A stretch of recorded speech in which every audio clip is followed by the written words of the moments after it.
Pastor accuses Kamala Harris of using witchcraft in the debate. I don't know if it's true, but her name does sound like a voodoo curse. Kamala, Kamala, Kamala. Extremely overweight cat gets stuck in shoe rack.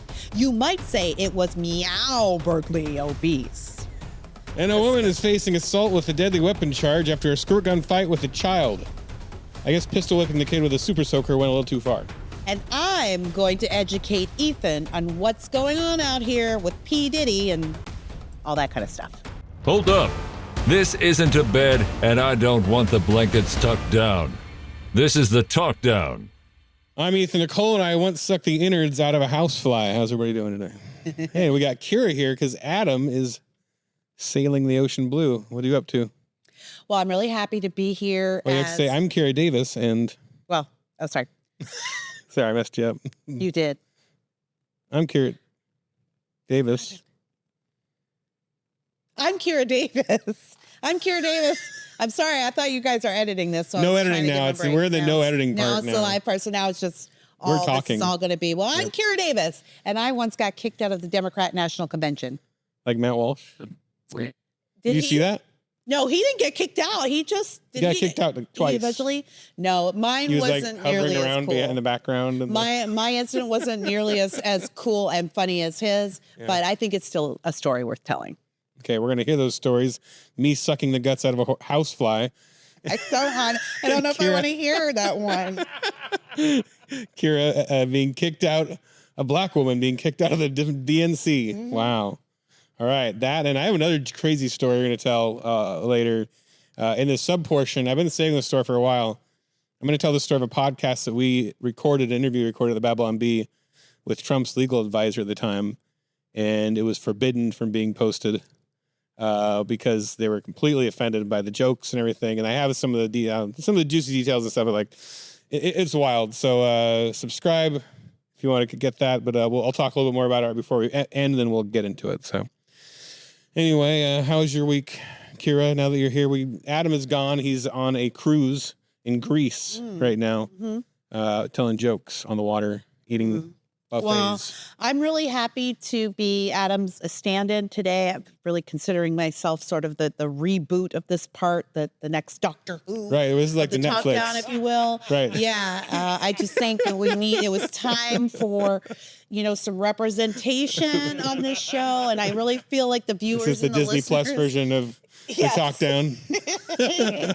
I feel honored that people can finally watch the Talk Down and see themselves represented. Yeah, like that's me. Yeah. Like they watch this show. Yeah. Like me. I never could relate to anything Ethan and Adam were saying. Our audience are fat, awkward, socially awkward guys looking at me going, that's me. And most of them are probably looking at you like, who's that? I'm the new Adam Yenser. Adam, I don't know how do you make Adam into an urban female name? No, you don't. It stays Adam. And then when someone says, that's not the same character we always knew, you say, what? It's always been like this. Right. All right, well, you're going to have a lot of great one-liners because that's what Adam does. Well, so good luck. I'll give it a shot. I'm no. That is right. I guess we fill our diversity quotient. I have no Emmys. Nothing else matters. So this week, we usually do a little catch up on the. Oh wait, I forgot to say this. This is the 21st episode. We're making free speech free again. We're living rent free in the minds of those angry libs, soy boys, making comedy legal or canceling cancel culture. You want to fight censorship? That's why you got to give us all your money because we are fighting the good fight. And technically, the show is of legal drinking age today, so I think that's right. Worth a few bucks, right? 21 weeks. So you gave your children alcohol at 21 weeks old. It's just no comment, and it's just a cultural difference. Also, How did you get your babies to sleep?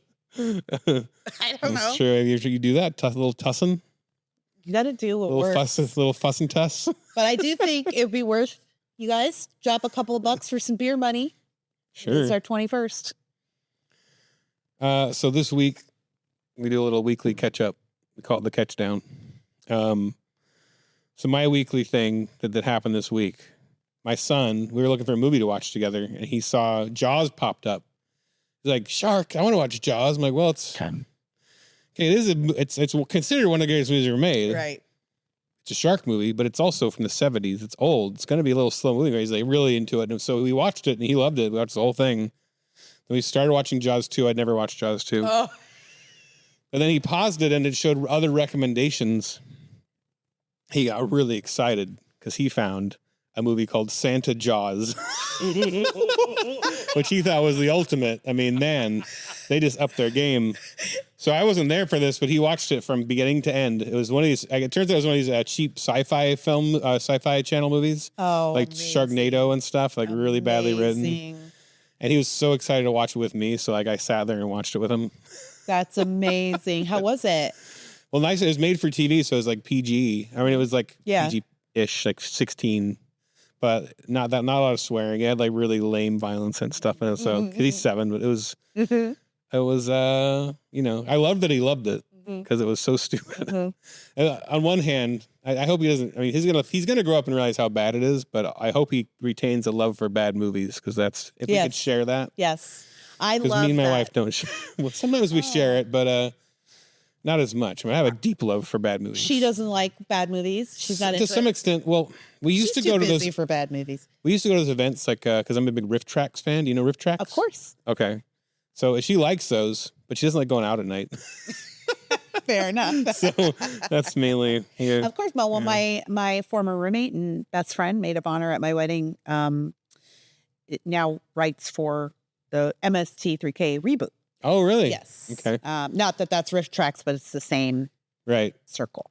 So yeah, Mike from Riff Tracks. I don't know if you know, is a good friend of mine. Oh. And I'm such a huge fan. You probably know my friend then. Maybe. It's Rebecca Hansen. I don't know a lot of people in his circle because he's kind of an outcast. He is.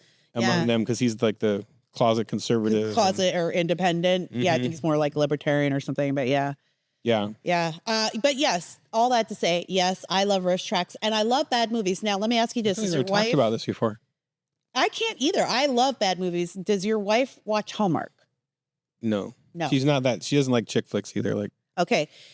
I really think that Hallmark is a great way to cut your teeth on bad movies. Oh, I've heard you talk about these. I have a podcast, so let me guide everyone to the podcast. My partner, Amelia, and I are getting ready to start up for the season. It's called A Very Merry Podcast. We review Hallmark movies. I started watching Hallmark movies because I like bad movies. Then I became a genuine fan. Wow. My husband started watching Hallmark movies because he thought it was funny to hear me comment on bad movies. He hates bad movies, but he likes hearing me talk during them. And then he became a genuine Hallmark fan. My daughter sat with us, hates Hallmark movies, but she started watching them with us because she likes making fun of us. Doesn't sound like he's really trying to earn some points. Yeah. And now she's a fan. I think you're why. I think that is a great compromise because it starts out silly and then you find yourself going, oh, this is so nice. There's literally nothing offensive in here. Or nothing like soul, like making you feel dirty. No. They're so pure. Although we did review one movie I watch Pure Flicks exclusively. So. Because they're pure. We reviewed one movie last year where the guy took his shirt off. Oh. Yeah. In Pure Flicks? In a Hallmark movie. Okay. Yeah, he had his shirt off. Wow. He was getting out of the shower. Okay. I'm still reeling. Thanks for the warning. I'm still reeling. So make sure I know which one that is so I don't see that. It's I believe it's the 3 Wise Men of Christmas. Okay. Like 3 suitors or something. Everything's like a cute play on everything. Right. I listen. I love it. I love bad movies. Love Hallmark. And well, now Great American Channel has started. That was Candace Bure. Cameron Bure. Yeah. Not Owens. I almost said it, but Kirk Cameron's sister. You've interviewed Kirk, right? Candace Oh, but you got a different last name, right? Yeah. Yes, because she married a hockey player. Yes. So. I don't keep up on these things. Like she's been married for 30 years. But okay. Yeah. Her name's Candace something. Yeah. Anyways, she started her own channel. She broke off from Hallmark. And Hallmark has started going a little bit leftward these days. So she broke off, and that's a great channel too. You got great cheesy movies, so much to make fun of, but really heartwarming themes. And even some Jesus in there. So, and this is like the most ovary this podcast has been so far. you're welcome. So how was your week? My week was good. I just got back from Indianapolis. I did a French trip to Indianapolis. A French trip? Friends. Oh, friends. Yes. You know the French population. They've got the best escargot there in the Midwest. Why Indianapolis?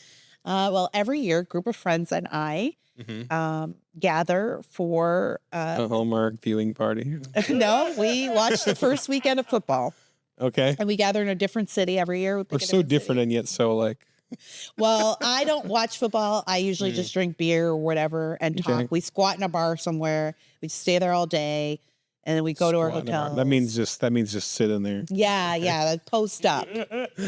I know Ethan doesn't know much about like doing cool things with cool people, but yeah, that's what people with friends sometimes do that. Yeah. One thing that friends do, is they meet up. Okay, they get all together and they squat in a bar. Yeah, that's right. That's right. You get a table. I just never heard it being called squatting. Like, that means like you're camping out. Yeah. Okay. Yeah, that could be a Midwest thing. That I don't know why that word is foreign. And sometimes things get lost in translation in California because I still have Midwest vocabulary. But I know you're from Canada, but where are you raised? I was raised in Canada, but I moved here from the Midwest. To California? Yes. But where in the Midwest? Indiana. Gary. Okay. Coincidence I was there. Together. Yes. So is your old friends out there? No, these are friends I met through politics, through my job. Okay. And we used to go to CPAC. You know, CPAC is the Conservative Political Action Conference every year in D.C. And we all work in the industry. And we went to CPAC. We would go to CPAC. After a while, we would get tired of working there. You're seeing the same politicians. You're hearing the same interviews. It's very boring. Right. And we would usually end up in the bar drinking together. And after a while, we were like, why do we have to wait for a political conference to do this? Let's make our own non-political conference. So we call it Party Pack. And it's the same group of 10 friends. Right? Party Pack, and it's a different city every year. So it was Indy this year. That's cool. Indy, I don't know what all there is to say about Indy. It's a cute little town. It's a town. Okay. It's a town. People live there. Yeah. Well, why don't we talk down the week's news? Let's do it. Need music thing there. Pastor claims witchcraft is to blame for Trump's bad debate. So a conservative evangelical pro-Trump preacher. Now this is from, just full disclosure, this is HuffPost, so it's a little skewed. Pro-Trump preacher put his own dark magic spin on the right-wing accusation that ABC News, the host network, rigged Tuesday's presidential debate in favor of Democratic candidate Kamala Harris and against GOP nominee Donald Trump. What do you think of that? Any validity to that? There's a little, I don't know. I don't know who put this joke here. It says more like Kamala Source Harris. Who wrote that? I don't know. There's like so many puns in the. I didn't write that one. I can handle it. It's like the meow lead. That was mine.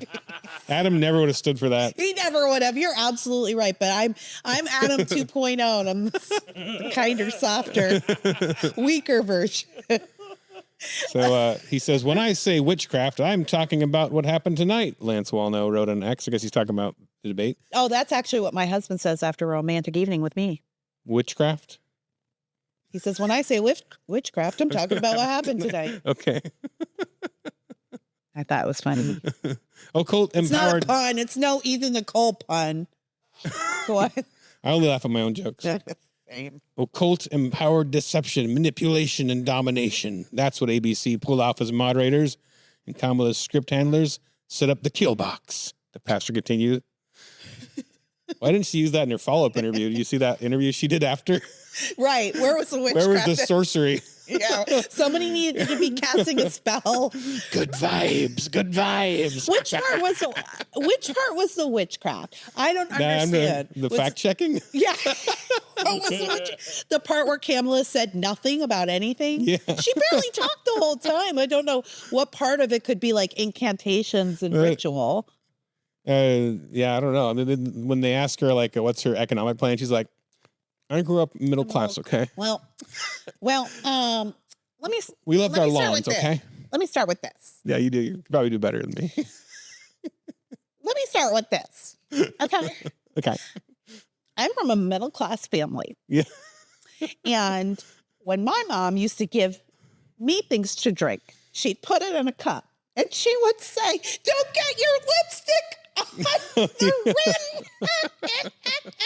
rim." Oh, dear. Did you see how she did that exact same? She did it in the debate. And then right after the debate, Yes. they asked her the same question. Yes. And she went into the exact same thing. Yes. Like scripted. She has no. Yeah. Ethan, she's from here.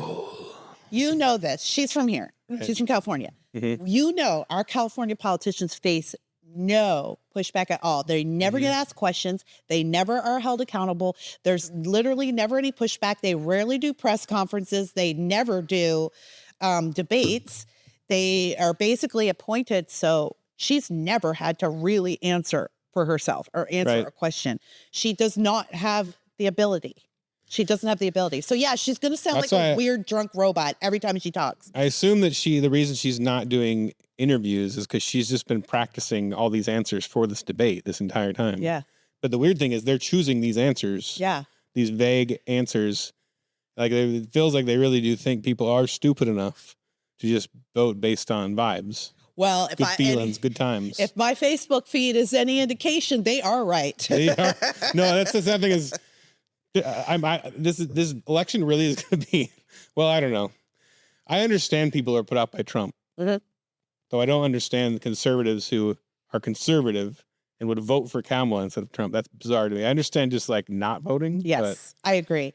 That's a temper tantrum, and then I do question your conservative bona fides. Again, George Will, bro. I'll say I agree with you. Maybe you just don't vote. Don't vote the top of the ticket. You don't have to. You can vote, guys. It's not a multiple choice quiz. You can vote for as much or as little on that ballot as you want. Yeah. So if you feel uncomfortable, don't vote for the top. I do think it's unconscionable to cast a vote for a pro-abortion to the 9th month. You know, open borders. Idiot. I mean, it's like everything, you know what's being done to our kids in schools. You know what their policies are. How can you vote? How can you say it's immoral for me to vote for Donald Trump? Yeah. And then, but it's moral for me to vote for that. That I don't get. I don't accept. Like is pro, like they actually, I think that's in Tim Walz's state. If you're like 13-year-old wants to transition and you don't support it, your kid can be taken away from you. Here too. I hear it's California. Yeah. Anyway, too. You're voting for that. You're voting for that. Exactly. That guy. Exactly. So anyway, it's not over yet. Wall now claimed appearing to refer to Trump's campaign, but something supernatural needs to disrupt this counterfeit momentum because the same public that voted in Obama is voting again, and her deception is advancing, he added. So she's like deciding deception XP points. Sounds like. I don't know for my nerd friends if I'm using that properly. I don't know. Is that like D&D or something? Thing? I don't know. Oh, my son plays D&D. Like here, residual. Yeah, I got a D&D player, man. I love asking him who won. Makes him so people mad. Don't win. No, you don't win. Yeah. Well, now, I don't know if I'm saying that right. Well, now was an early supporter of Trump and has previously alleged mind control and witchcraft tactics from the media to take down the GOP nominee. He claimed Harris represents the spirit of Jezebel in a way that will be even more ominous than Hillary Clinton because she'll bring a racial component and she's younger. I think there's truth to what he's saying without all the weird stuff. He likened Trump to a biblical king sires. I've heard that one. And he's promoted Trump's 2020 election lies. This is Huffington Post. Dallas, Texas-based Wild Now also once claimed, I like this, a gay bartender was saved by an anointed cake. The power of God hit him while he was eating that cake, he said in 2017. I feel the same way when I eat cake. Yeah. Yeah, you know God is real. Heaven is for real. That's why you eat that cake. Johnny Tutts here, he puts notes on here sometimes. He has a good one. Maybe Jack Phillips, you know that cake maker who got all attacked by the gays? Bake the cake. What if he just did some anointed cakes, give them the cakes, and then they all get converted by the cakes? I love this. You know how sometimes when I guess we don't watch TV that much anymore, but back in the day, you watch TV, stay up late at night, you have the preacher infomercials, whatever. Like, I'll send you this prayer cloth for, $59.99. We could have prayer cakes. Pray the gay away cake. Pray the gay away cake. Right. Yeah. Anointed cake. I love the idea that you would like, oh, well, we are happy to provide you with a wedding cake for your gay wedding. And they have an entire church pray the gay out of the wedding, like on the cake, and they have this anointed cake. Man, I don't know if that's kind of smart. It's not bad, right? It's not a bad idea.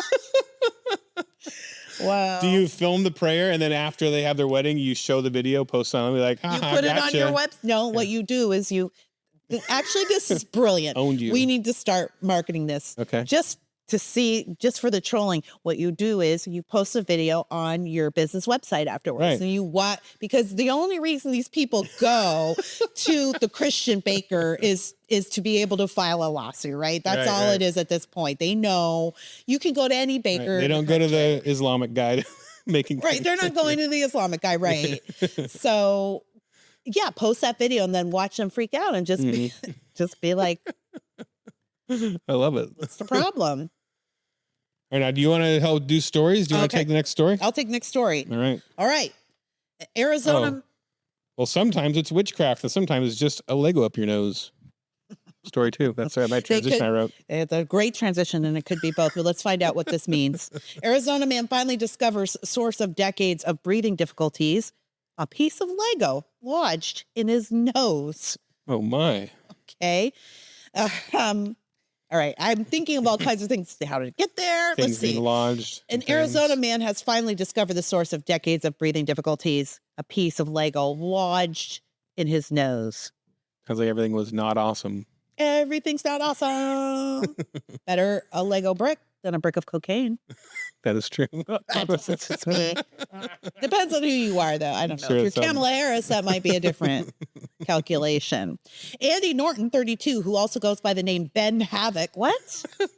So, who is this guy? Why is this? Why? Because one of my big questions is why do we know about this? But continue. Okay, he goes by the name of Andy Norton goes by the name of Ben Havoc, said on an Instagram post earlier this month that he blew his nose, and lo and behold, a Lego dot piece came out. So he not blown his nose since he was a kid? Yeah. Never had a cold? Well, he's going to get to the details here, but I'm wondering if it got stuck up there when he was really young, and his nose finally got big enough for it to loosen up. Well, let's see. That's a decent right, because your nose is one of the things that keeps growing. Yeah. Right? All right. Well, let's your whole life. Okay. Well, Havoc explained. Let's see. All right. Havoc explained that when he was 6 years old, he put the Lego dot up his nose, as one does at 6 years old. Right. It happens. Yeah. It happens. You've got these holes here and here, and things. They're Lego-shaped holes. Yeah. You won't know what fits in there until you. Yeah, you got to try. Okay, the toy was too small for me to reach in my nose and grab it. So he said he had the brilliant idea of shoving a Lego man up his nose to collect it. That's a kid logic that I love. And like, Chris Pratt will get it. And he shoves a little Lego man up. Maybe you should have help you, buddy. He should have tried it in Jago. Yeah, they have more long protruding things. You scoop it out with their scimitars. Oh my gosh. Let's see. Okay. At this point, I've panicked loudly and my mom came in, and in her panic, she's looking at my nose and seeing there's a Lego head stuck in my nostril. Listen, I've been there. Peas. How many peas have I panicked over? Peas? Peas up a child's nose. Oh, the food. The food. P-E-A-S. Peas. Gotcha. They're perfectly circular. Or that you can just mash up. Unless you're talking about hard ones. Are you talking about the Chinese cracker peas? My mom used to grow peas, peas in her garden, and they were always these hard ones. And my brother stuffed one way up his nose. That seems like you could sneeze that out. Take him to the hospital. No, we thought. We were we looked like idiots. We had to take him to the hospital. For a pea?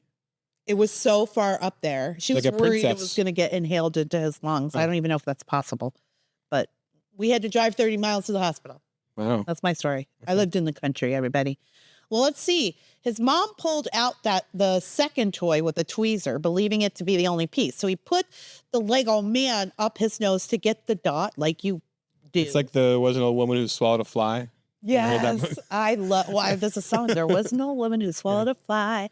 I don't know why she swallowed that fly. Perhaps she'll die. We sang that to kids. Yeah, like the darkest song I learned in kindergarten. And then the spider jiggled and tickled inside her. I think about that song. It always ends with perhaps she'll die, and then she dies at the end. Yeah, it's very dark. After she swallows like the animal kingdom. There's a case to be made that we need to bring back those dark fairy tales. No, I love that song. Yeah. I think about it probably 5 times a week. For the last 26 years, Havoc said he's suffered from multiple breathing issues. I think about the fall of Rome because I'm a male. So you're Roman 5 Empire. times a week. Yes. You heard that thing? Yeah. Or do you think about the TikTok meme 5 times a week? TikTok meme? No. The meme, not the Rome. I do love that. Yeah. Like, what is it? Like the question, like how often do men think about the Roman Empire or something like that? And a lot of them, it's like, maybe every 5-6 days. Is that for you? Do you? Yeah, I think I'd say probably about once a week, the thought comes to my mind. I asked my husband. I had never thought of it before, but like, that's. I asked my husband and he said, never. Really? Yes. So, but I do. Okay. Yeah. I think about it a lot, right. But those are the roles my husband and I play. He is the looks in the marriage and I'm the brain. Okay. Yes. I don't think he would be mad for me describing it that way. Must be one good looking guy. He's pretty hot. Yeah, he's pretty attractive. Okay. Let's see. He said Ben Havoc, or Andy, however you know this man, said he suffered from multiple breathing issues, including asthma. He's recently diagnosed with obstructive sleep apnea. Oh, you think? He said that his doctor recommended he blow his nose in the shower during the summer months in order to take advantage of the steam and humidity. Like they have other machines and things. Like that's all the doctor gave him. Yeah. Get in the old shower there, steam things up and just blow and blow and blow. Could they, it's like ABC News, not really reporting on the Haitian migrant story. It's like, well, we called the city supervisor and he said there's no problems there, so it's fine. I haven't seen anybody in the doctor's like, well, I don't see anything, so just try blowing your nose. What did you not even see? Like, we have machines that can clearly see a Lego in a face. It's like literally go get an x-ray. Just walk through TSA. Something.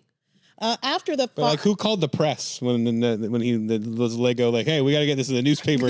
This has to be news. Like how come we're talking about this now? Like I want to know how this got to us. After following that advice for the past 6 months, one day he got a big surprise when the Lego piece fell out of his nose. I would die. I would freak out. But I don't know. Well, let me read this. Okay. I'm going to tell you where I think this story comes from. Okay. I can breathe out of this side of my nose now, and it's fantastic, he said, adding that he plans to take it to show his doctor. I haven't been able to do that since I was a child. To breathe. That's right. I imagine him doing like a Christopher Walken speech from Pulp Fiction to the doctor. I had this disgusting Lego up my nose for 26 years. And he like hands it to him. Oh, man. He added, I feel this Lego piece has been the culprit for the last 26 years. It's like winning the lottery with how much Legos cost. Have you tried to buy Legos lately? It's insane. It's crazy how much they cost. Looking up people's noses, I guess. Yeah, I think it's got to be worth at least $10. Just the one little one. Loose Legos are really expensive just to buy. To buy individually? To buy, that's how you used to get it, right? A box of Legos. Now you have to buy a set. They all come in sets. If you don't want a set, you just want bricks to create with. You buy them in bulk, you have to buy them in bulk, and they're like those barrels of prunes at Whole Foods, but they're Legos. Very expensive. If you are at home and you have your childhood Legos, go on eBay and see how much they're worth. It's a lot. It's crazy. You'd be surprised. Well, in other news of things being stuck in things, a 38-pound rescue cat, Crumbs, got stuck in a shoe rack while trying to escape from fat camp. Wait. He caused a ruckus. The fat cat's name is Crumbs? Crumbs. Well, we'll get into it. He was stuck between a rack and a hard place. So there's some great puns in the story. I didn't write this. Oh, boy. Okay, I got to prepare myself. A fat cat's attempt to escape a diet center backfired horribly after the flabby tabby got trapped in a shoe rack. I wouldn't put the onus. I wouldn't put the onus for this diet on this cat. Okay. Like that's like saying a criminal's attempt at rehabilitation backfires after his failed prison break. Like it's not totally the cat's fault. Right. I mean, the cat just eats what you give it, right? The cat eats. It's like, have you ever watched My 500-Pound Life? Yeah, my wife loves that. You're talking about things my wife loves. Oh, and every time. She loves screwed up people. Big, fat, heroin addicts, hoarders, all that stuff. Oh, me too. I love all that stuff too. I love all that stuff too. But always is this person who's so obese, they're bedridden. Right. And they can't move. They can't shop. Mm-hmm. This cat can't shop for himself, I don't think. That's not like they have someone there to wipe the folds, the grime from between the folds of their body. But so it's like, how is this person eating? Someone's feeding this person. You know, it's not like the obese person who's bedridden is getting up to go get the 10 pizzas to eat. Someone is feeding the person. Someone's feeding this cat. Is it really his fault? Or is he just the victim? Well, there's DoorDash. So the feline named Kroshik, Russian for crumbs. It's not as cute in Russian. No, nothing is. It was discovered by staff attempting to break out of the center in Perm, Russia. So they have he's stuck in a Russian fat camp. That sounds horrifying. It does. Where he had been sentenced to a strict workout regimen and food rationing.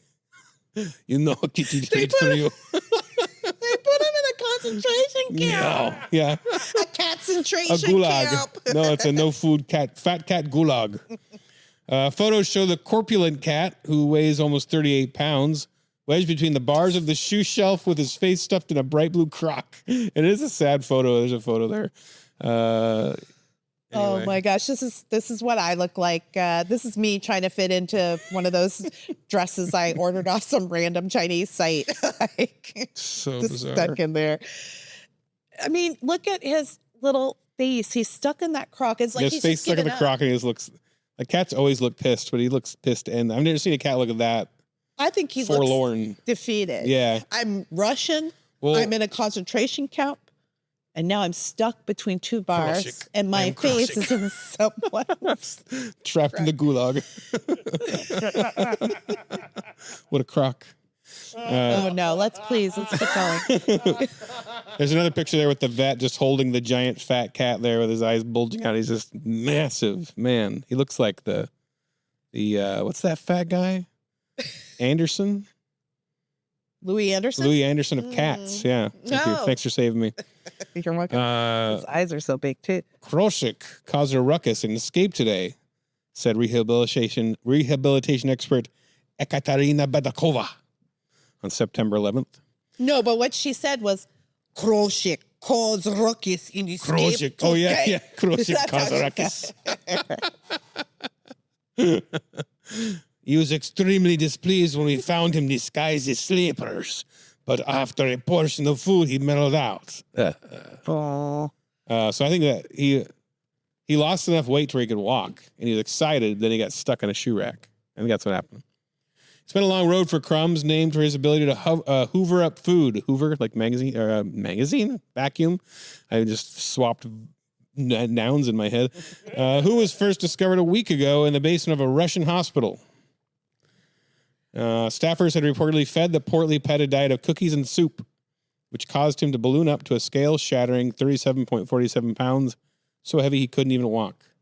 For reference, most domestic cats should weigh around 10 pounds, health experts say, though size can vary depending on the breed. In an attempt to get Crumbs down to a normal weight, shelter employees put the mammoth feline on a pound-shredding pilgrimage that included a new diet and regular treadmill workouts. And for the treadmill exercises, they actually put him in a water tank to lessen the strain on his joints. There's actually photos of him. I didn't see these, but he's he's submerged in water on a. I've just made they go to this extent for a cat. A cat. I was just thinking, like, why? What am I? Why not me? Just don't feed the cat. I don't know. This feels like a lot more complicated. It's a lot of work. And I'm really shocked that, Russia has these resources to dedicate to cat. I'm learning something about Russia. Rehabilitation. You just jiggle some yarn in front of it. Eventually it's going to start moving. Just put it outside and let it run around. Like let it go. Eventually, it'll burn fat if you don't feed it. It's so weird. They're probably making it worse for the cat. Well, obviously, it tried to escape. It was like I was perfectly fine. Eating my soup and my cookies in the basement of the hospital. All right, well, I guess some people are just cat people, but other people are, well, cat testicle people. Do you want to take this one or should I take it? No, please let me take this story. All right, go ahead. Japan's cat testicle calendar is here for Nyantama fans to go nuts with. Did I say that right? Nyantama? Nyantama fans to go nuts with. To go nut with. Apparently, Nyantama is a cute word Japanese word that means cat balls. Nyan means cat and Tama means orbs. We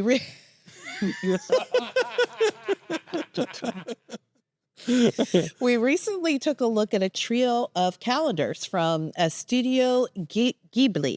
They're all delightful creations for fans of the acclaimed animation house, but I know there's at least some people whose reaction is, yeah, they're nice and all, but I'm not a really big anime fan.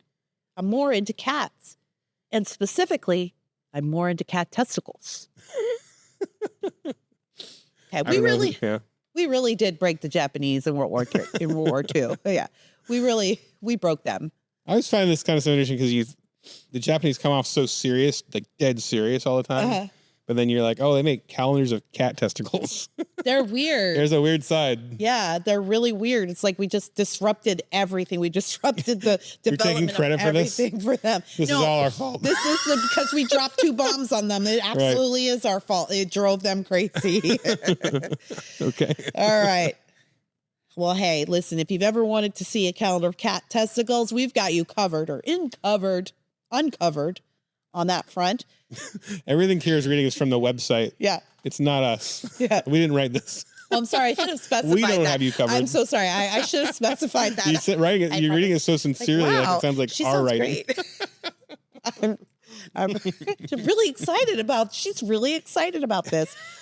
Pre-orders are currently open for the 2025 edition of the Nyantama calendar. What a bunch of perverts. Sorry. Well, I don't care for it. This type of exploitation makes me furious. Oh, are we having a cat pun off? All right, let's put it on pause right now. Wow. Let's get on with our story. Well, okay, so the Nyantama calendar is a calendar with pictures prominently presenting cat balls. But how did calendar maker Hagoromo come up with this idea? Well, it all goes back to Nikon Gendai, a long-running gossip tabloid magazine. Once a year, Nikon Gendai does a gag issue that's all about cats, and it includes a Nyantama photo collection. Reader surveys later revealed that the Nyantama section was one of their favorite parts. And that positive reaction inspired the creation of the calendar. So that doesn't make it so weird. They just posted a bunch of pictures of cat testicles and people loved it. So now they do it a lot. So now they were like, it caught on. You know what we're not doing enough of? Cat balls. I'm sorry. I'm trying to process the thing of, you know what I want to see when I like go into my kitchen and look at the calendar on the wall? Cat testicles. Right. Just what it is like about firefighters. Some people like swimsuit models. Some people like cat balls. Cat balls. All right. Well, please feel soothed by the powered up cat testicles, says Hagoromo. That's better said in a Japanese accent. Please feel soothed by the power of... I can't do it. Let's powered do it up the cat testicle. That's good. No, do it in a Russian accent. Please feel soothed by the powered up cat testicles. I know they're powered up cat testicles. I don't know if that's a... is that a translation thing or what? Sorry, go ahead. Who knows with the Japanese? Who honestly knows? It might literally be powered up testicles. I'm trying to figure out if did they accentuate them with Photoshop in the pictures, and that's why they're powered up, or I don't know. I don't know. Well, anyway, this calendar has been available since 2022. They're happily looking forward to their 2025 calendar. So I don't know if you've got a cat with big balls, maybe you want to submit it. You imagine like being a guy who walks down the street and you find a cat and you're like, oh my gosh, it's May. May 2023 cat. I found You recognize Mr. it. Meg. You recognize it by its testicles. Okay. All right. Well, let's do a little palate cleanse with something that's actually adorable. She's an icon. She's a legend. She is the moment. Meet viral baby hippo Mudong. Oh. Every move she makes is closely watched. Have you seen this hippo? You can click the. I forgot to put it in there. You can click the link if you want to see it. It actually is really cute. There'll be a picture up here, but she's so cute. Each new photo taken of her widely shared and fervently discussed. Her effortlessly dewy glow is the subject of envy and inspiration for fan art and makeup tutorials. Mudong of Thailand is not your typical A-list celebrity, but she's certainly being treated like one. The unbearably adorable 2-month-old baby pygmy hippopotamus at Khao Kyo Open Zoo in Chonburi Province has wriggled her way into the hearts and minds of millions on the internet with her seemingly feisty antics and petrified looks.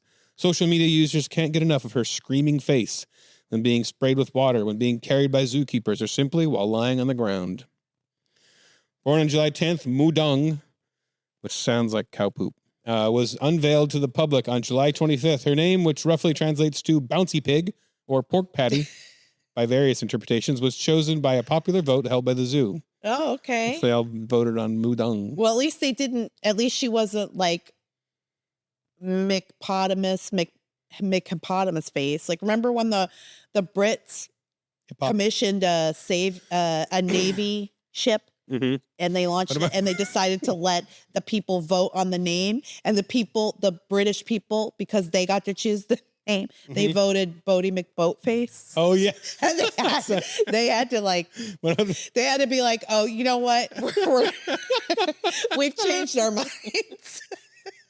You see that a news blooper where the guy can't stop laughing because there's a pig who's like missing his legs and he's on wheels, and the pig's name is Chris P. Bacon. He can't keep a straight face because the pig's name is Chris P. Bacon. I don't know why that's so funny. I don't know why it is. It's not in that. It's something about the context of the guy trying not to laugh makes it 30 times funnier. Oh man. Well, I love that the Chinese voters were just so literal about This is Thai. Thai. Jeez, come on, get your Asians right. Since then, well aware of her star power, Mudong zookeepers have diligently shared photos, videos, and memes of the baby hippo. As Mudong's popularity has climbed, the zoo's social media accounts has over 50,000 followers on X and over 400,000 on Facebook. Jeez. I'm going to read all that. Have become Mudong Stan accounts, offering updates on her every move for her obsessed fans all over the world. Mudong, who's almost always eating, sleeping, or being dramatic, has been hailed as a lifestyle icon. Not going to last long. It's a baby.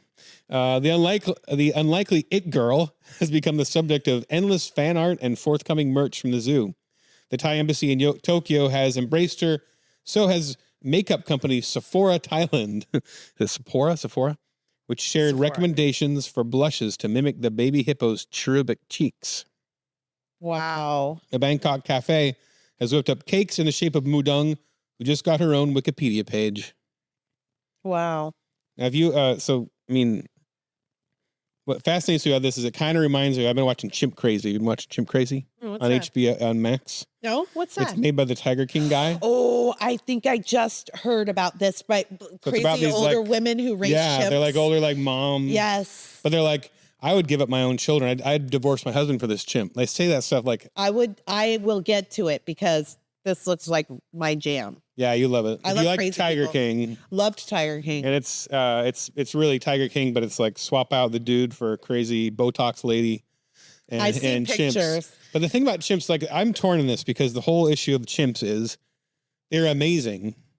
Like I agree. Like the videos, like I want one. Like when I watch the videos until they hit that age where they're like Lenny from Mice and Men. They just murder you and and they immediately go for your face, testicles, and hands. Yes. So like at a certain point, they become a horrible creature. They live this amazing life where they're loved by all, and they're out in the public. They can have fun driving cars. They're eating McDonald's, and then suddenly they can only be in a steel cage. They can't come out. No one can touch them. Yeah. And they go nuts. They finally get out and they tear someone's face off. But to me, everyone's like, so then PETA is like, well, we can't have anybody have pet chimps. Yeah. To me, this is the solve. They have a pygmy hippo. They bred pygmy. They need to breed pygmy Well, how big chimps. does it get? That's what I'm saying. We can do it. Yeah. Have you seen pygmy? toy poodles that started as a wolf? We got toy dachshunds and stuff. I'm waiting for. I thought teacup pigs were real. They're not real. Oh, they're not. No, there are people that just starve the baby pigs, keep them small.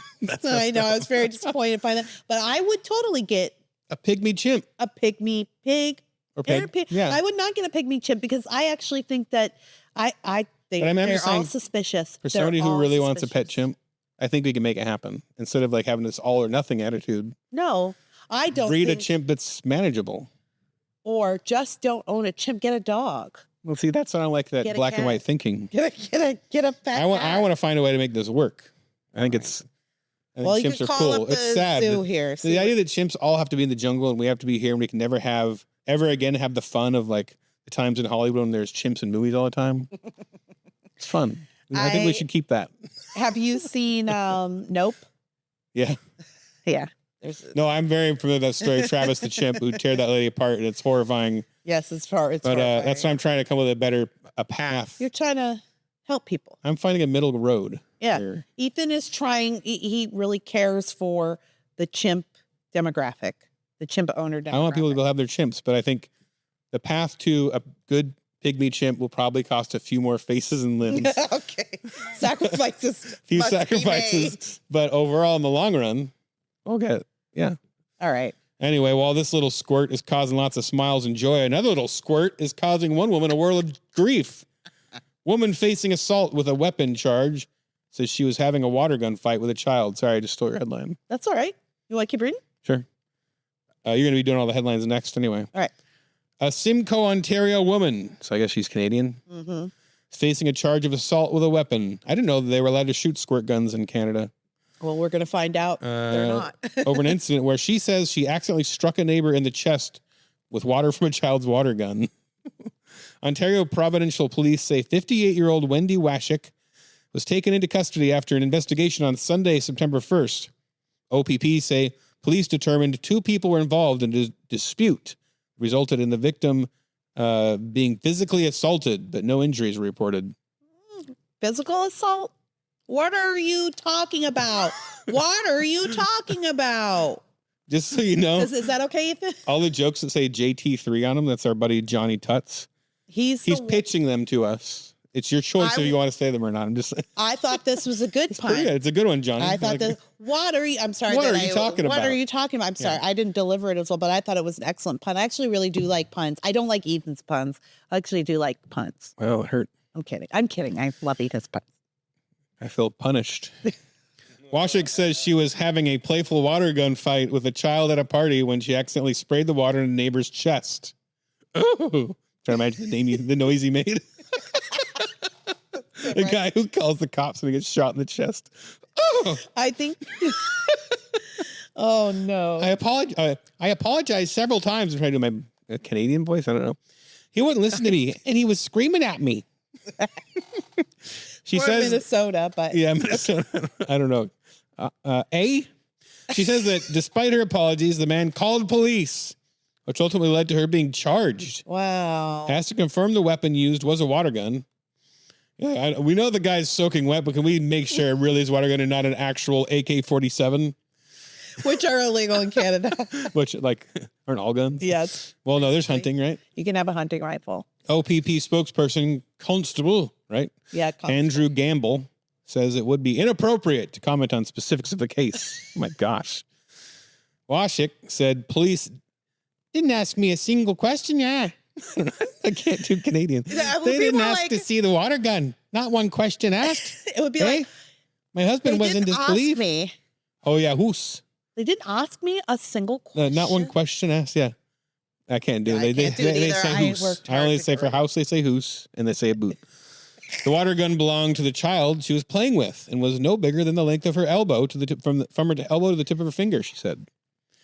Washik, that's a pretty big gun. Washik said the situation was put. I love that their name is Washik, like the word wash is in there, and she got in trouble for squirting out of the water. I love these little ironies. Put a strain on her family. They're really drained and But she's astounded by the support she's received from the squirt gun community. Just kidding. From like friends and family. I added that. People I haven't talked to for probably 10 to 15 years have reached out, she said. I think without that, it would have been much, much harder.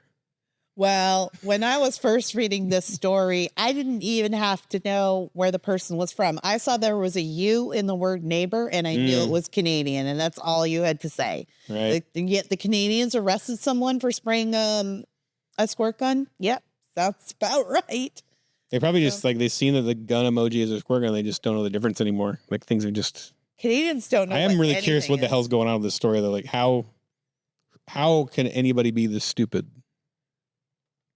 To arrest which person? The person that got shot? The police, the guy that shot, that called the police. Like everyone's going on. Canada. It feels like a Black Mirror episode.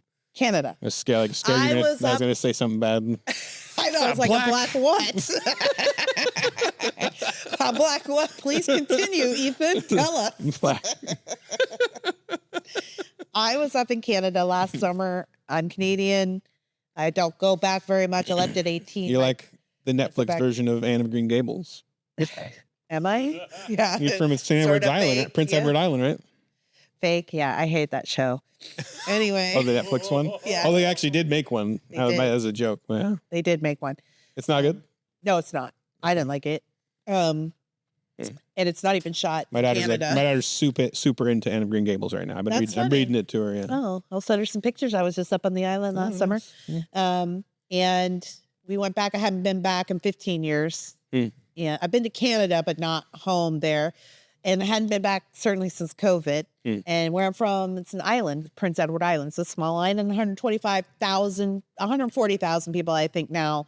And 125 miles end to end.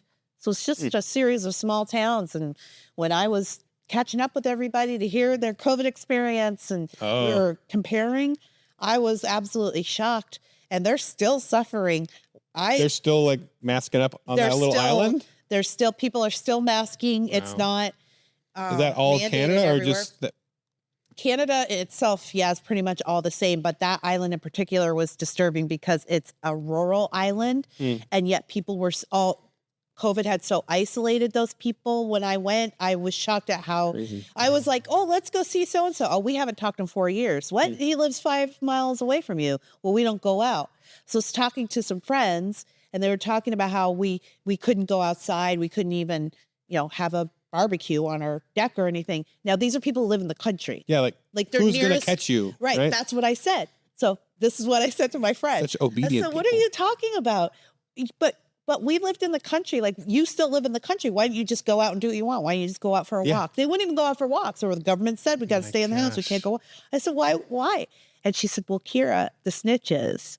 You had to. Snitches. So it's just Canada. They don't get stitches in Canada. That's the problem. And that's so funny you say that because when she said that, the thought that came to my mind was, wow, I never really considered what an underlying premise of American life it is that snitches get stitches. But it's sort of this underlying premise that we all have this agreed upon thing. Like, you don't snitch. There are snitches, but we hate them. We call them Karens. We have a name for them. Right. But anyways, so to hear that Canada arrested someone for squirting their neighbor with water, it seems right on par with what's going on up there. I'd have been COVID in that water. I've never said this to anybody. I briefly lived in Canada at a time I don't remember when I was really young in a town called Salmon Arm. Have you heard of that? No. Okay. Where is it? Somewhere on the. It's right. I think it's right over from Washington because my dad. Like British Columbia. Yeah, because my dad. Look it up. My dad had fled. He had draft dodged. Mine too. And that's why he lived in Canada for a little while. That's how right over because he grew up in Washington, so he just went over the river and stayed up there. Salmon. So he took us back there because I guess he had good memories there and lived in Salmon Arm. Salmon Arm, British Columbia. The small city, big ideas. Okay. Anyway. Well, hey, we're at our mid-show promo, and we're going to talk about you, the listener and the viewer, because we love you. And we love when you comment on our videos. It's like little Christmas presents. Under the video is the tree, and then underneath it's all the presents. It's the comments that you leave. Here's one from Sam Johnson Draws, 7540. I can't believe I only just now found out about this show. I work in a library and I had to bite my tongue nonstop throughout the episode to not get fired. I just love the vision of the visual of this like sort of nerdy library guy. Yeah. I feel like that's me where I go everywhere I go because I always have a podcast in. Yeah. I don't really listen to music very much, but I always listen to podcasts. And I also have a very expressive faith sometimes, but I also like creepy podcasts. Oh, yeah, I've gotten into paranormal. True crime. Okay.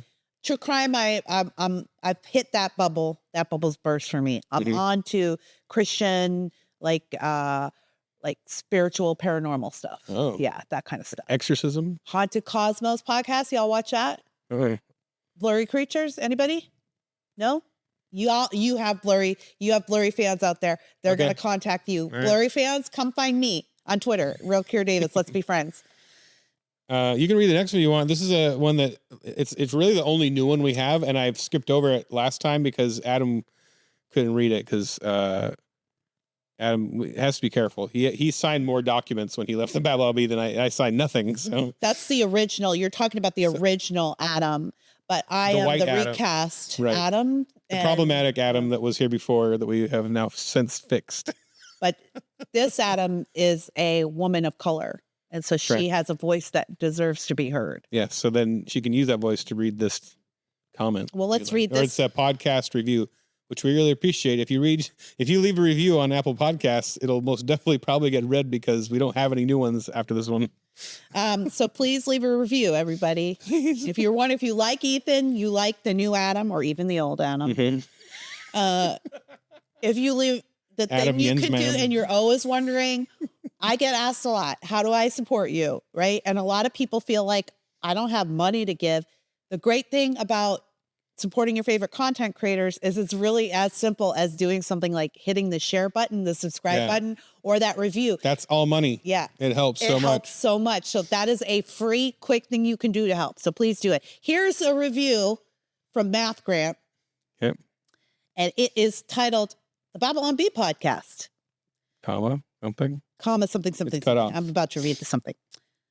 Unlike the Babylon Bee podcast, the Talk Down won't let go of 3 of its greatest talents and reduce the frequency of its podcast content to go in a different direction and make a mockumentary. I look forward to y'all firing yourselves and making a mockumentary and this comment aging like fine milk. Until then, give Ethan, Adam, and Austin a listen. Well, I guess I'm probably never going to work at the Babylon Bee again now. And I've read that. Hey, he can say what he wants. He feels as he feels. I'm just reading it. I will say, I don't know who he's saying when he says 3 of its great. I know Austin, I don't believe got let go, though. I will say they did have his audio podcast for the Babylon Bee. It was like a radio show. Yeah, I loved it. Oh, you listen to that? Of course. Yeah. I know Austin and I love his voice. He has the best voice in the biz. So I think they quit doing that. They just cut that off. Oh, that's too bad. I love Austin. So I think that's sad. I love Austin. He does the voice on this show too. Yes, I got the opportunity to meet Austin. We both did Babylon Bee's live, first and only so far, live show in Houston a couple of years ago. And I had the opportunity to meet Austin in person. We had communicated online before. Lovely man. Yeah, he's like one of the sweetest guys you'll ever meet. I love meeting him. I'd like to have another cigar with him. I have a quick story about Austin. I was complaining about the quality of my sound on my podcast, and he sent me a what's it called? A sound. It's not a soundboard. Sent me something. Some kind of like equalizer or something. Equalizer. Thank you. It was slipping my mind. I'm 50, everybody. He sent me an equalizer, and he was like, "Look, I had this sitting around. I don't know him. He just heard me on my podcast complaining. He was like, I have this extra one. Here, do this and that with it. You can have it." Huh. And so he sent it to me and I hooked it up and I had some issues with the wires. So I was like, let me contact this guy and see if he can help me. And then I put it aside and forgot about it. But every day I would look at that equalizer and I think, I got to contact Austin. And it ended up to where I would think about Austin every day. So when like follow Rome. So when I met him in Houston, I saw him sitting at the table with his wife. I think it was his wife. Oh. And I was like, Austin, I think about you every day. It's that voice. His wife was like, huh? And I was like, so I told him the story about how I always see this Equalizer. I always think about I need to call this Austin guy. And finally, so I gave him a copy of my book, Drawing Lines, Why Conservatives Need to Battle Fiercely in the Arena of Ideas, available on Amazon or wherever fine books are sold. I gave him a copy of my book, and I signed it to Austin. I think about you every day. Love, Kira.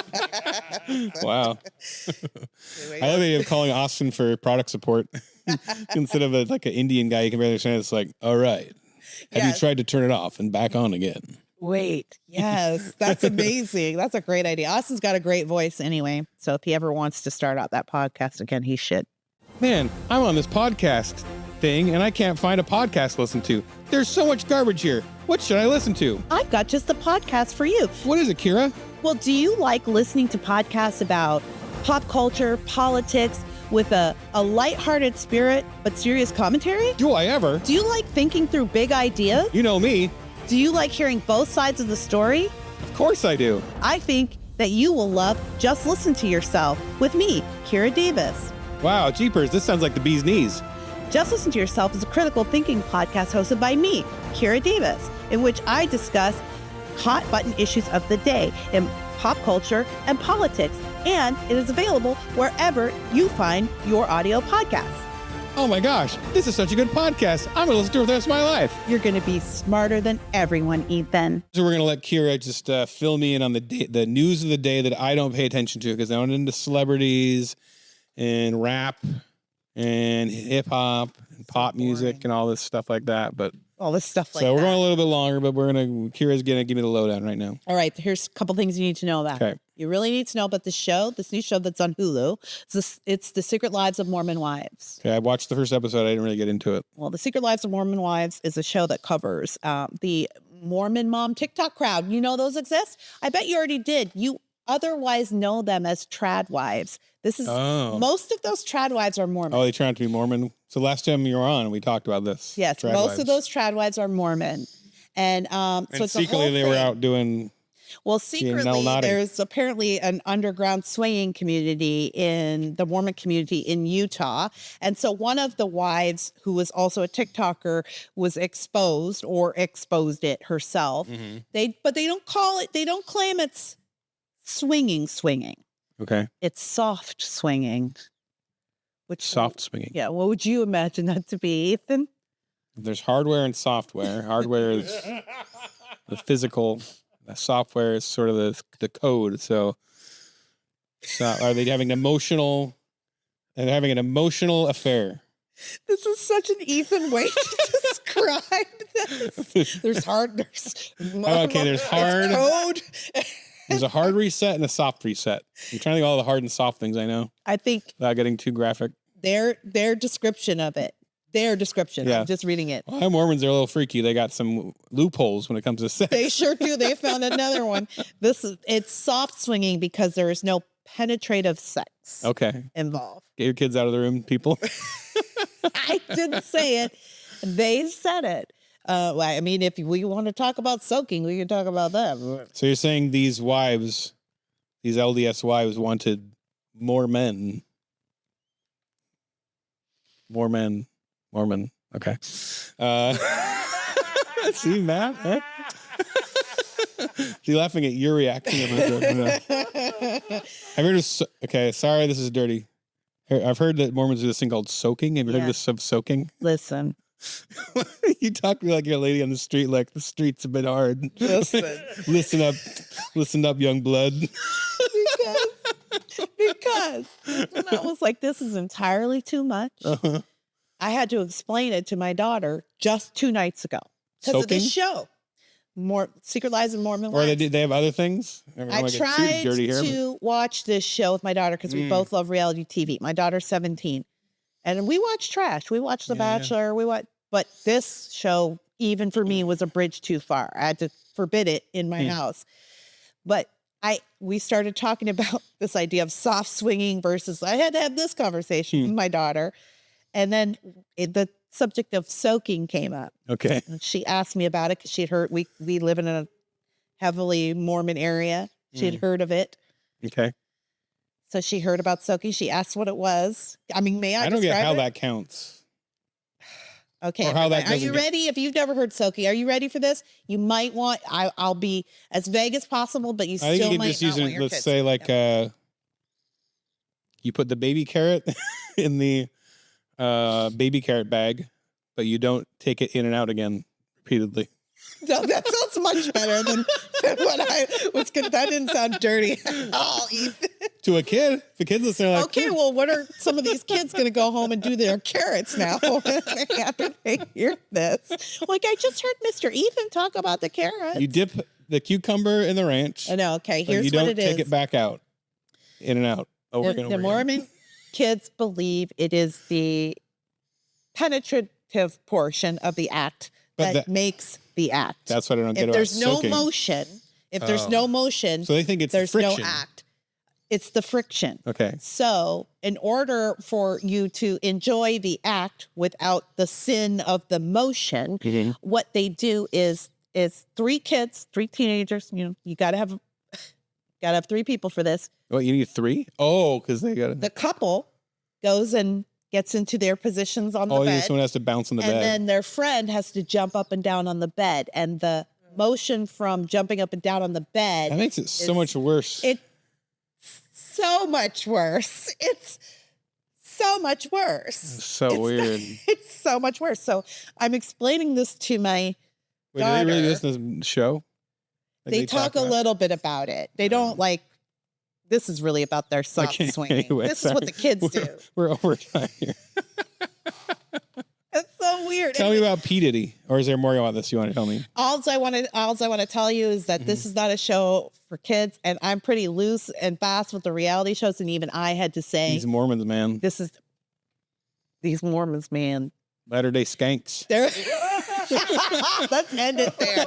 Talking about skanks. Let's move on to P. Diddy. More like Hormons. All right. Oh, okay. All right. P. Diddy. P. Diddy's Speaking of that guy. skanks, His name was once upon a time Sean Combs. Puff the Magic. And then it was Puff Daddy. Puffy. Puffy. I can't keep Puff track Daddy. of these And then rapper it was names. P. Diddy. And now it's actually, technically, I think it's just Diddy now. I think he actually changed it to Diddy. Just Diddy. Yeah, just Diddy. Is there a question mark on that? Or is it just a statement? It's a statement. Diddy? No. He did.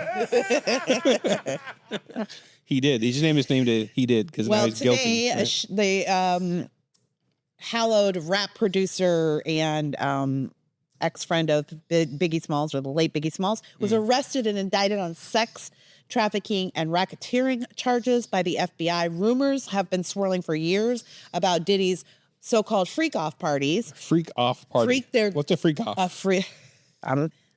This is a. We should have put this in the subscriber portion. I'm starting to think maybe we should have put this in the subscriber portion. I'm sorry. Is that like what youth pastors say when they're like, tell somebody to leave? Freak off. No. No. A freak off party is a Diddy party. Use vegetables as the analogy. No, here's what I'll tell you. Okay. This will give you a clue as to what the freak off party was. Okay. FBI seized over 1,000 bottles of baby oil from P. Diddy's compound. So it's like a daycare center or some kind of... Sure.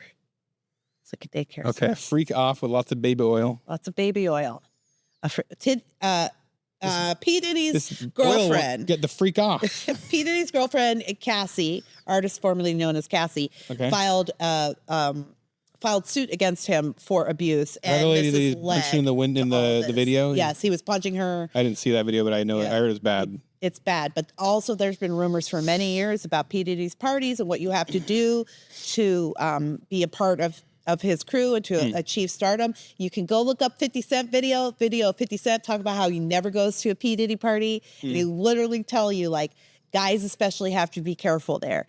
Diddy has all kinds of video of men, particularly men. That hasn't been mentioned at all yet. Men. He says very famous pastors and very famous politicians. So I would like everyone to know that the day before this arrest, President Trump was shot at. And then Diddy was second time arrested. Right. Wait, what's the connection? I think there is a connection because it was his Miami compound that they raided. And I do think that he's got a lot of information on politicians and a lot of video on politicians. And I think a lot of people are scared of Trump winning because he's so upset. He's going to go scorched earth. And I think it's the equivalent of shredding. That's what I think is happening. I don't think they came for P. Diddy. I think they came the for equivalent of what? Shredding papers. Shredding paper. Yeah. They're shredding wait, what's all this the guy in the evidence woods have to do with this whole thing? You think he's a millionaire that screwed girls at P. Diddy parties? Whoever. P. Diddy parties sound like a daycare center party where you teach children how to go to the bathroom. And it's like, so the opposite. We're going to a P. Diddy party. And it's so the opposite. Yeah. Anyways, keep your eye on this story. This is actually going to get really huge. Sean Combs is really the black Jeffrey Epstein. He might actually even turn out to be worse. You're going to find out a lot more connections. Jay-Z, it looks like there might be some things coming up with Jay-Z as well. But keep your eye on this story. It's actually going to get huge. I predict it's going to get very, very big very soon. You might say, so if he's the black Jeffrey Epstein, he's sort of like the DJ Jazzy Jeffrey Epstein. That's the only black Jeff I can think of. All right, real quick, Justin Bieber's dad.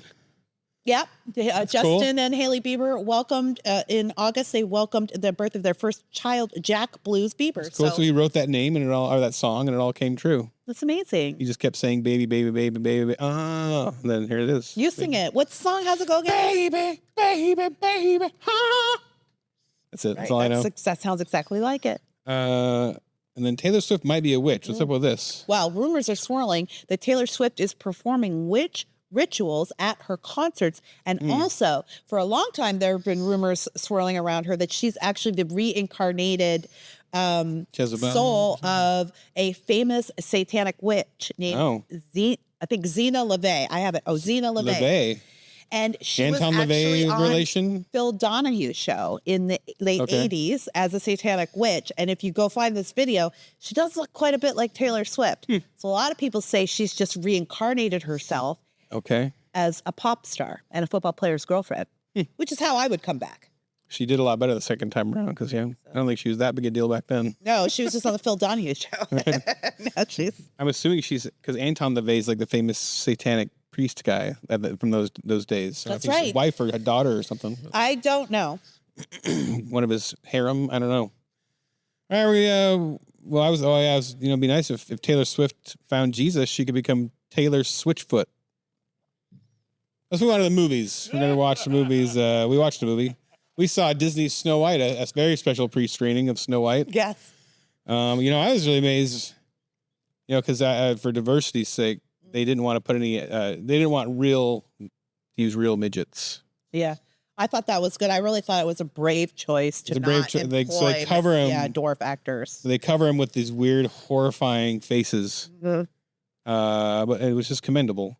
It's commendable because the other thing what I found interesting, if you look at the IMDb, they're all played by real midgets, but they're just covered in CG. So they still hired these guys to play them.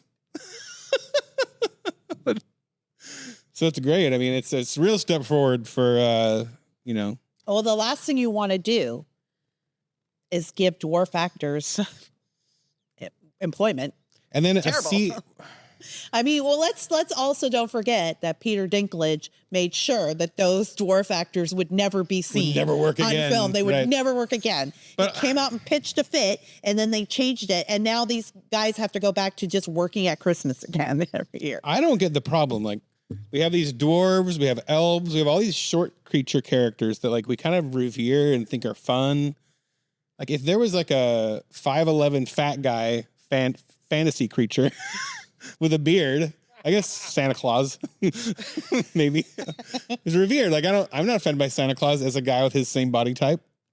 Right? Yeah, no, like, I don't understand being offended by doors. Like, we're not making fun of doors. Which is it? Which are we doing here? Or do we need to see ourselves represented on screen, or are we offended when we're represented on screen? I don't know which it is. So I'll tell you what it was.